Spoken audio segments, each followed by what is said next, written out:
வணக்கம். இந்த நாளில் சின்ன சின்ன வெளிச்சங்களில் இன்னொரு புதிய கிறிஸ்துமஸ் சிந்தனையை தெரிந்து கொள்வோம். இயேசு கிறிஸ்து ஏன் இந்த உலகத்தில் வந்து பிறந்தார் அப்படின்னா, அதுக்கு 3 ஆன்சர். ஒன்று நம் பயத்தை போக்குவதற்காக, இன்னொன்று நம்மை பரிசுத்தப்படுத்துவதற்காக, மூன்றாவது முழு மனுக்குலத்திற்கும் ரட்சிப்பை கொடுத்து நம்மை பயன்படுத்துவதற்காக. இல்லையா? இது 3 தான்.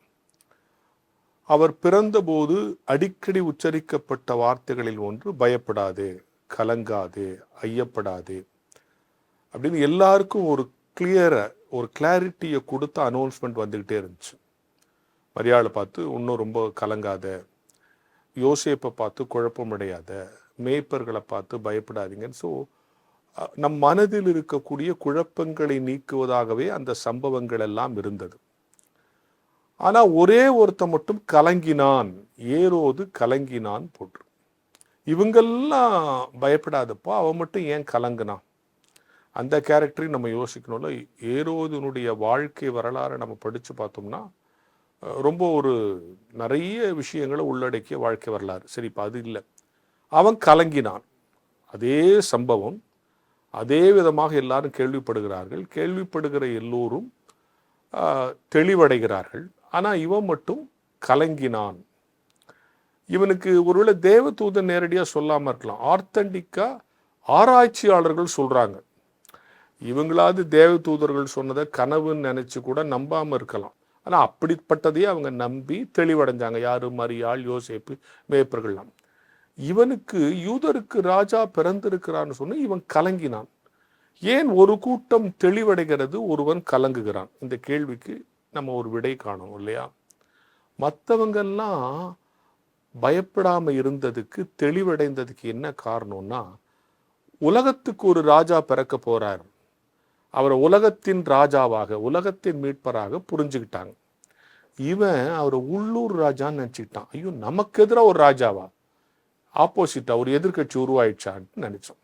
அப்போ ஏரோது கலங்கினதுக்கு என்ன காரணம்? யூனிவர்சல் காடை அவன் சாதாரண ஒரு எனிமியா நினைச்சிட்டான். இதான் கடவுள் என்பவர் சர்வ வல்லமை உள்ளவர். அவரை தனக்கு எதிரான ஒரு சாதாரண எதிரியா அவன் நினைச்சதுனால கலங்கினான்.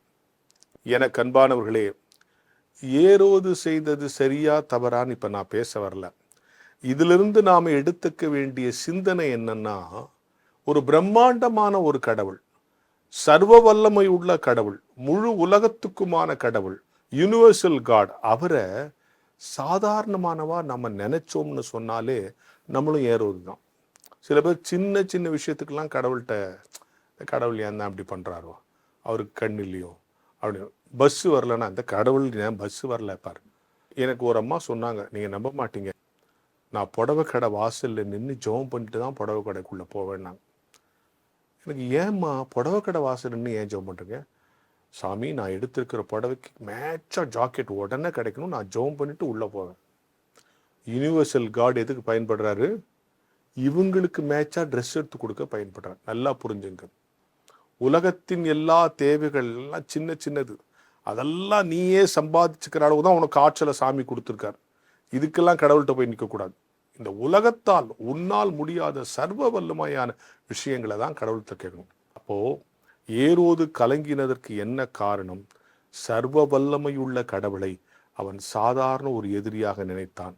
இன்றைக்கும் சர்வ வல்லமையுள்ள கடவுளை சின்ன சின்ன விஷயங்களுக்கு நம்ம போய் அவர்கிட்ட, சில பேர் சாட்சி சொல்லும் போதெல்லாம் எனக்கு ரொம்ப சிரிப்பாக இருக்கும். நேற்று முழுக்க எனக்கு பாத்திரம் விளக்கவே முடியல, திடீர்னு பக்கத்து வீட்டிலேருந்து ஒரு அம்மா வந்து எனக்கு பாத்திரம் விளக்கி கொடுத்தாங்க.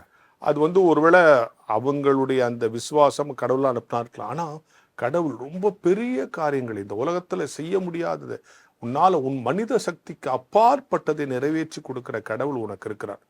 அவரை சாதாரண விஷயத்துக்கு நம்ம பயன்படுத்துகிறோம். அது நம்ம இயல்பே அப்படிதான். ஒரு பெரிய ஆள் நமக்கு தெரிஞ்சாலும் அவரை வச்சு சின்ன காரியத்தை செஞ்சு கொடுக்கணும், அவரை வச்சு ஒரு சலுகை அடையணும்னு நினைக்கிறது. எனவே சர்வ வல்லமையுள்ள கடவுளை சாதாரண கடவுளாக நினைத்து கொள்ளுகிற செயலில் நாம் ஈடுபட்டால் நமக்குள்ளேயும் ஏரோது இருக்கிறார் என்கிற ஞான வெளிச்சத்தோடு இந்த நாளை தொடங்கும்.